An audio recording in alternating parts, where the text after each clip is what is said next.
नमस्कार, स्वागत है आपका संसद टीवी पर। मैं हूं आपके साथ बलबीर सिंह गुलाटी। संसद के दोनों सदनों की कार्यवाही अनिश्चित काल के लिए स्थगित किए जाने के साथ ही संसद के वर्तमान बजट सत्र का समापन हो गया। हम हाजिर हैं दोनों सदनों में हुए कामकाज का पूरा ब्यौरा लेकर हमारे खास कार्यक्रम सदन दिन भर के साथ। दिखाएंगे सब कुछ विस्तार से, लेकिन आगे बढ़ने से पहले एक नजर सुर्खियों पर। संसद के वर्तमान बजट सत्र का समापन, दोनों सदनों की कार्यवाही अनिश्चित काल के लिए स्थगित। बजट सत्र के दौरान 24.4% रही उच्च सदन की उत्पादकता। लोकसभा में भी 45 घंटे 55 मिनट ही हुआ कामकाज। राज्यसभा के 259वें सत्र के समापन पर सभापति ने संसद में अवरोध पर जताई गंभीर चिंता। कहा, चर्चा, विचार विमर्श, बहस और निर्णय लेने के लिए संसद के पवित्र सदन। सदस्यों से सदन के निराशाजनक प्रदर्शन पर विचार करने और इसका रास्ता निकालने का किया आह्वान। लोकसभा अध्यक्ष ओम बिरला ने भी सदन में अवरोध पर जताई सख्त नाराजगी। कहा, सदन की कार्यवाही को नियोजित तरीके से बाधित करना उचित नहीं। व्यवधान नहीं बल्कि चर्चा और संवाद के लिए है सदन।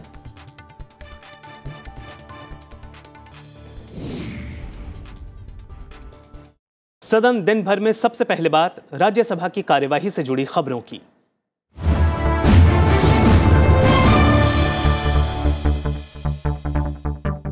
संसद के वर्तमान बजट सत्र का 6 अप्रैल 2023 गुरुवार को समापन हो गया और दोनों सदनों की कार्यवाही अनिश्चित काल के लिए स्थगित कर दी गई। राज्यसभा की बात करें तो बजट सत्र के दूसरे भाग की शुरुआत से सदन में जारी गतिरोध वर्तमान सत्र के अंतिम दिन भी बरकरार रहा। सुबह 11 बजे उच्च सदन की कार्यवाही शुरू होने पर सभापति जगदीप धनखड़ ने विभिन्न मंत्रालयों से संबंधित महत्वपूर्ण पत्र सभा पटल पर रखवाए। इस दौरान कांग्रेस और कुछ अन्य विपक्षी दलों के सदस्यों ने अडानी समूह से जुड़े मामलों की जांच के लिए जेपीसी गठित किए जाने की मांग करते हुए अवरोध शुरू कर दिया। अवरोध के बीच ही विज्ञान और प्रौद्योगिकी, पर्यावरण, वन और जलवायु परिवर्तन संबंधी स्थायी समिति के प्रतिवेदन की सिफारिशों की कार्यान्वयन की स्थिति के बारे में संबंधित मंत्री का बयान भी सभा पटल पर रखा गया। With your kind permission, I rise to lay on the table of the House statement regarding status of implementation of recommendations contained in the 368th report of the Department-related Parliamentary Standing Committee on Science, Technology, Environment, Forest and Climate Change on Demands Grant 2022-23 pertaining to the Department of Science, Scientific and Industrial Research DSIR. Thank you, Chairman Sir. इसके बाद सभापति ने बताया कि उन्हें नियम 267 के तहत 6 नोटिस मिले हैं। वो इन नोटिसों पर अपनी व्यवस्था देते, लेकिन अवरोध के कारण अपनी बात पूरी नहीं कर सके। Honorable members, there are six notices under Rule 267. 6 notices. Shri Mallikarjun Kharge, Shri Pramod Tiwari, Shri K.C. Venugopal to discuss government failure and inaction to constitute a JPC to investigate serious charges leveled against Adani Group of Companies. Dr. Amir Yaznik to discuss misuse of autonomous institutions like ED, CBI against political opponents. Srimati J.B. Mathur Assam to discuss the worrying trend of declining freedom of speech and expression in the country. Shri Sanjay Singh not present to discuss government role in wrongdoings. Sir, maintain order, sir. सभापति ने सदस्यों से सदन में व्यवस्था बहाल करने की अपील की, लेकिन अवरोध जारी रहा और सदन की कार्यवाही दोपहर 2 बजे तक स्थगित करनी पड़ी। अवरोध की वजह से उच्च सदन में शून्यकाल और प्रश्नकाल नहीं हो पाया। The House stands adjourned to meet at 2 p.m. today. दोपहर 2 बजे सदन की कार्यवाही फिर शुरू हुई तो सभापति ने सदस्यों को पूर्व प्रधानमंत्री डॉक्टर मनमोहन सिंह की ओर से खराब स्वास्थ्य के आधार पर सदन की बैठकों से अनुपस्थिति संबंधी अनुरोध से अवगत कराया। I have to inform members that a letter has been received from Dr. Manmohan Singh, member of this House, stating that he is unable to attend the sittings of Rajya Sabha from 13th March to 6th April 2023 on medical grounds. Does he have the permission of the House for remaining absent from sittings of the House from 13th March to 6th April 2023? We wish him good health, speedy recovery. Permission to remain absent is granted. DM के सांसद तिरुचि शिवा ने नेता प्रतिपक्ष की ओर से 13 मार्च 2023 को उठाए गए पॉइंट ऑफ ऑर्डर पर 5 अप्रैल 2023 को सभापति की तरफ से दी गई व्यवस्था को लेकर पॉइंट ऑफ ऑर्डर उठाना चाहा, पर इससे पहले सभापति ने कहा कि सदस्य उनके निर्णय पर व्यवस्था का प्रश्न नहीं उठा सकते। इस दौरान कुछ सदस्यों की ओर से व्यवधान पर सभापति ने नाराजगी भी जताई।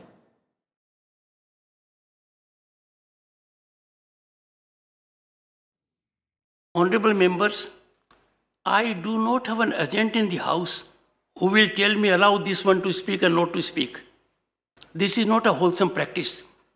I find quite embarrassing for me that someone telling me, please allow leader of opposition to speak. That is insult to the chair, also to the leader of the opposition. Someone will say, allow us in it. This is not good. No.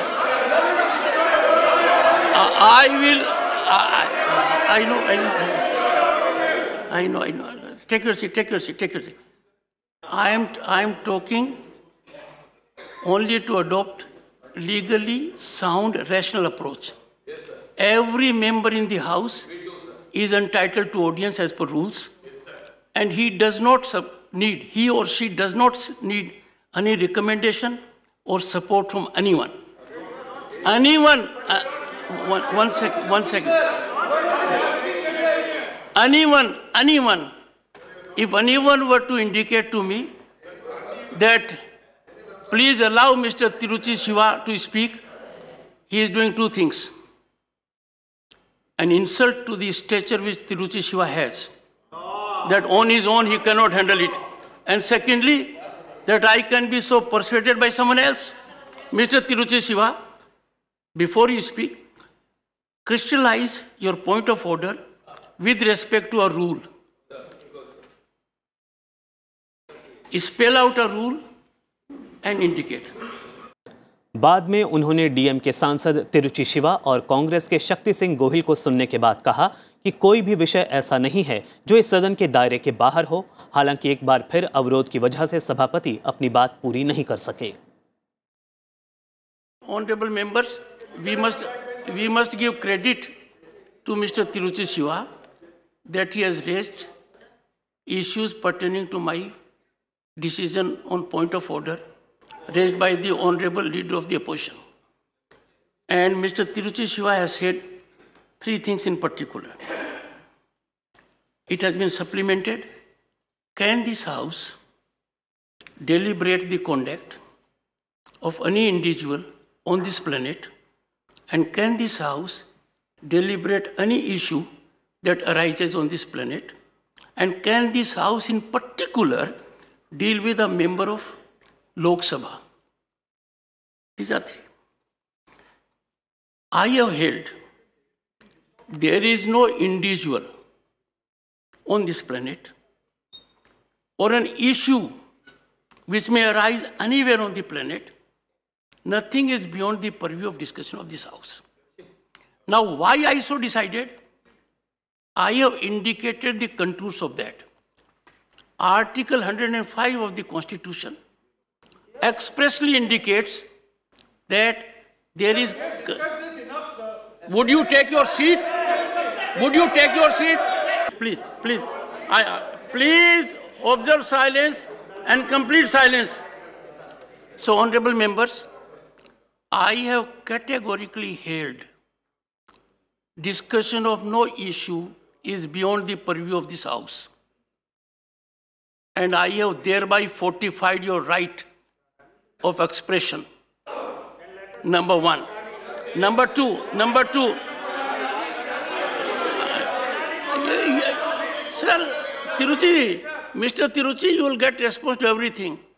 If you read Rule 238, capital A, this rule, they can't get out of it.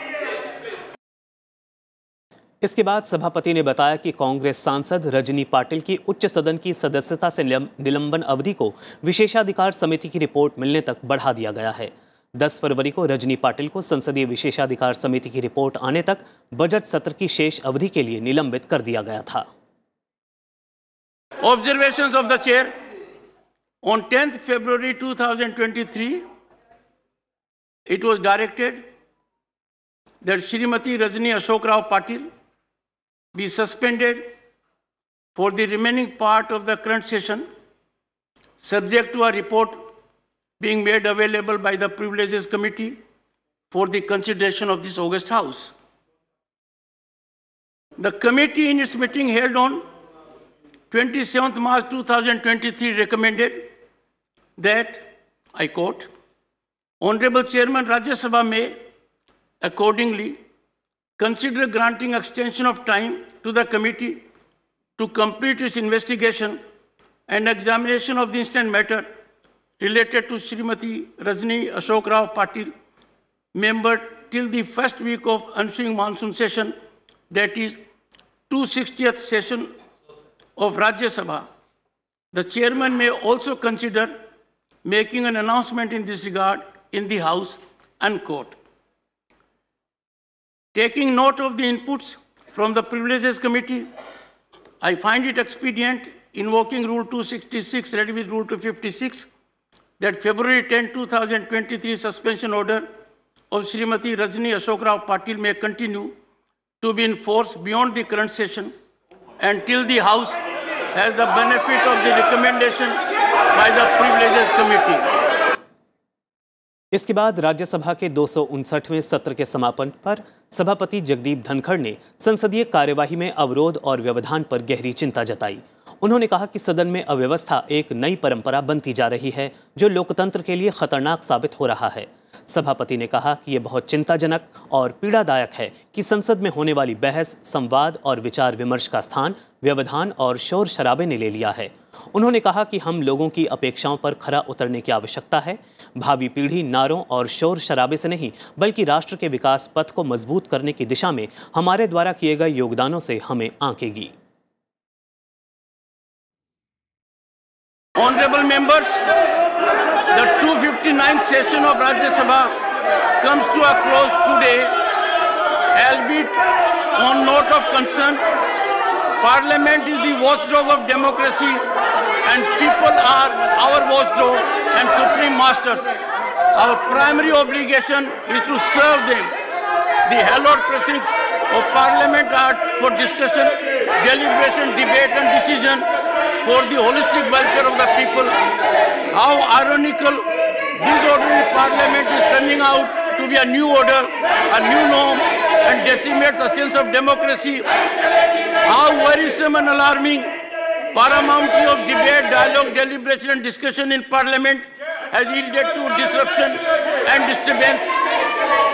Weaponizing of politics by stalling functioning of Parliament is pregnant with serious consequences for our polity. This is to the utter dislike of the people at large. In public mind, we as a class are subject of disdain and ridicule. We need to reflect our track record on the anvil of expectations of the people. Posterity will judge us not by decibels generated in shouting slogans, but by our multifarious contributions towards strengthening the growth trajectory of our nation. सभापति ने बताया कि राज्यसभा के 103 घंटे 30 minute व्यवधान की भेंट चढ़ गए। उन्होंने सदस्यों से सदन के इस निराशाजनक प्रदर्शन पर विचार करने और इसका रास्ता निकालने का आह्वान भी किया। The productivity of the first part of the budget session was 56.3%, while for the second part it plummeted to an abysmal 6.4%. Cumulatively, the House productivity was only 24.4%. Disruptions claimed 103 hours and 30 minutes of time. Let's ponder over the dismal performance of the House and find a way out. सभापति जगदीप धनखड़ ने उपसभापति और उपाध्यक्षों के panel के प्रति अपनी गहरी कृतज्ञता व्यक्त की।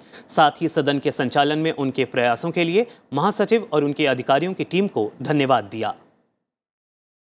I express my deep sense of gratitude to Honorable Deputy Chairman, panel of Vice Chairman, and also like to thank the Secretary General and his team of officials for their efforts in conducting the House. I take this opportunity to extend my greetings to you and your family members on forthcoming festivals. Thank you, Jai Hind.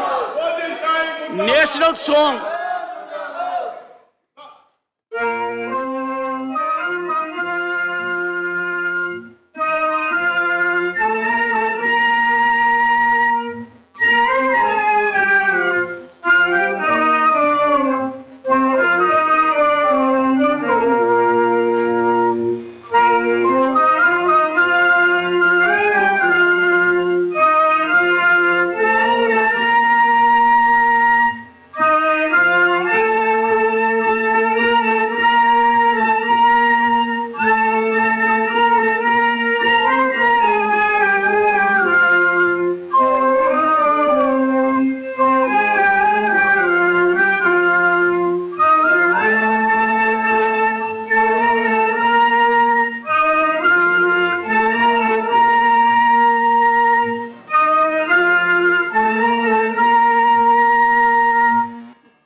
कार्यक्रम में रुकते हैं एक छोटे से break के लिए। Break के बाद देखिए लोकसभा की कार्यवाही का ब्यौरा।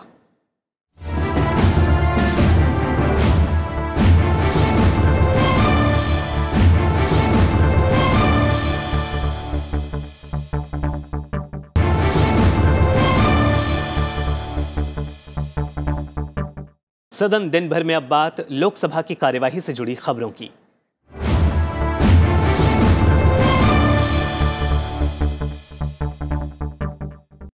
लोकसभा की बात करें तो बजट सत्र के दूसरे भाग की शुरुआत से सदन में जारी गतिरोध वर्तमान सत्र के अंतिम दिन गुरुवार को भी बरकरार रहा और लोकसभा अध्यक्ष ओम बिरला ने सदन की कार्यवाही अनिश्चितकाल के लिए स्थगित कर दी। सुबह 11 बजे लोकसभा की कार्यवाही शुरू होने पर कांग्रेस और कुछ अन्य विपक्षी दलों के सदस्यों ने अडानी समूह से जुड़े मामले की जांच के लिए जेपीसी गठित किए जाने की मांग करते हुए अवरोध शुरू कर दिया। इस दौरान प्रधानमंत्री नरेंद्र मोदी भी मौजूदा बजट सत्र के अंतिम दिन लोकसभा में मौजूद रहे। अवरोध के बीच ही लोकसभा अध्यक्ष ओम बिरला ने कहा कि 31 जनवरी 2023 को शुरू हुआ 17वीं लोकसभा का 11वां सत्र समाप्ति की ओर है। इस सत्र के दौरान 25 बैठकों में सिर्फ 45 घंटे 55 मिनट ही कामकाज हुआ। इस सत्र के दौरान हम 35 बैठकें जो लगभग 45 घंटे 55 मिनट तक चली, माननीय राष्ट्रपति जी ने 31/1/2023 को एक सभा समेत दोनों सभाओं के सदस्य अपना अभिभाषण प्रस्तुत किया। माननीय राष्ट्रपति जी के अभिभाषण पर धन्यवाद प्रस्ताव पर 13 घंटे 44 मिनट तक चली, जो इस चर्चा में 143 सदस्यों ने भाग लिया। चर्चा के अंत में माननीय प्रधानमंत्री जी ने वाद विवाद का उत्तर दिया। सभा ने सर्वसम्मति से प्रस्ताव को स्वीकार किया गया। लोकसभा अध्यक्ष ने बताया कि सत्र के दौरान वित्त मंत्री ने 1 फरवरी को केंद्रीय बजट पेश किया और केंद्रीय बजट 2023-24 पर सामान्य चर्चा 14 घंटे 45 मिनट तक चली। सत्र के दौरान 8 सरकारी विधेयक पेश किए गए और 6 विधेयक पारित किए गए। माननीय वित्त मंत्री जी द्वारा केंद्रीय बजट 1 फरवरी 2023 को प्रस्तुत किया गया। केंद्रीय बजट 23-24 पर सामान्य चर्चा 14 घंटे 45 मिनट तक चली। वाद विवाद में 145 सदस्यों ने भाग लिया। वित्त मंत्री ने चर्चा का उत्तर दिया। केंद्र सरकार के मंत्रालय विभागों की वित्त वर्ष 23-24 के लिए अनुदान की मांगों सभा द्वारा दिनांक 23 मार्च 2023 को स्वीकृत किया गया तथा संबंधित विनियोग विधेयक पर पारित किया गया। उसके उपरांत सभा द्वारा वित्त विधेयक पारित किया गया। इस सत्र के दौरान 8 सरकारी विधेयक प्रस्तावित किए गए, 5 विधेयक पारित किए गए। लोकसभा अध्यक्ष ने बताया कि सत्र के दौरान 29 तारांकित प्रश्नों का मौखिक उत्तर दिया गया और नियम 377 के अधीन कुल 436 मामले लिए गए। साथ ही लोकसभा की विभागों से संबद्ध स्थायी समितियों ने 62 प्रतिवेदन भी पेश किए। सत्र के दौरान 29 तारांकित प्रश्नों का उत्तर दिया गया। प्रश्नकाल के बाद सदस्यों द्वारा अविलंब लोकमत के 133 मामले उठाए गए। नियम 377 के अधीन 436 मामले लिए गए। लोकसभा के विभागों से संबद्ध स्थायी समितियों ने 62 प्रतिवेदन प्रस्तुत किए। सत्र में निर्देश 73A के अधीन 14 और संसदीय कार्य मंत्री और संसदीय कामकाज के संबंध में दिए गए व्यक्तियों सहित 23 वक्तव्य किए गए। सत्र के दौरान 2779 पत्र सभा पटल पर रखे गए। लोकसभा अध्यक्ष ने प्रधानमंत्री, संसदीय कार्य मंत्रियों, विभिन्न दलों के नेताओं और सदस्यों के सहयोग के लिए उनका आभार भी जताया। साथ ही प्रेस और मीडिया और लोकसभा सचिवालय के अधिकारियों और कर्मचारियों की सराहना भी की।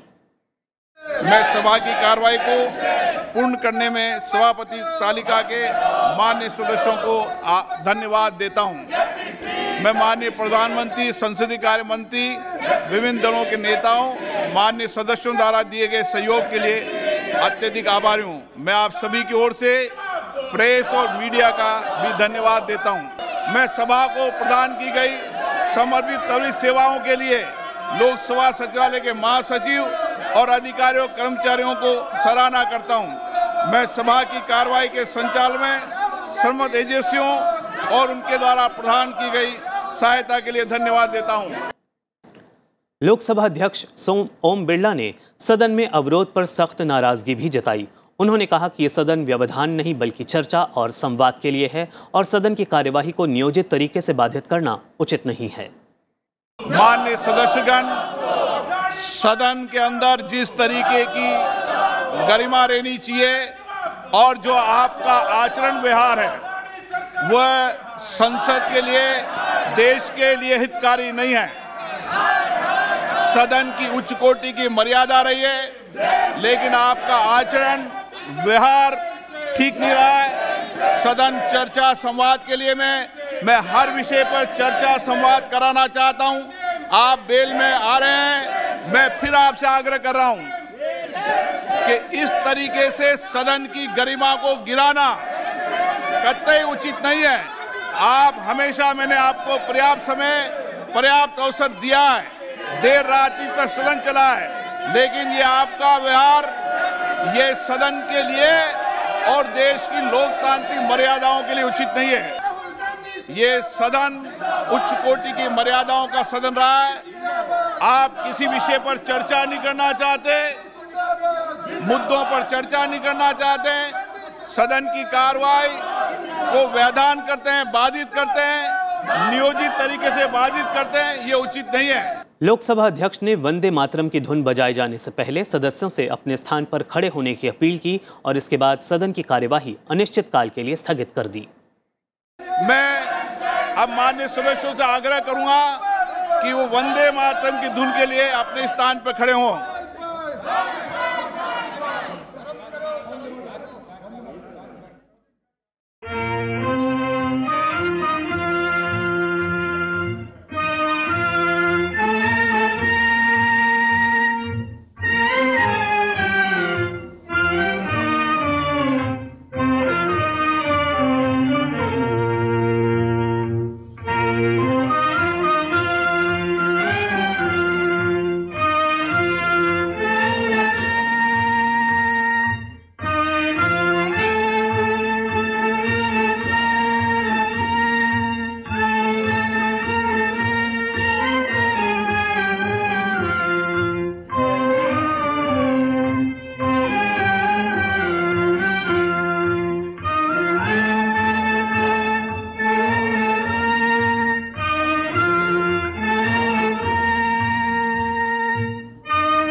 सभा की कार्रवाई अनिश्चित काल के लिए स्थगित की जाती है।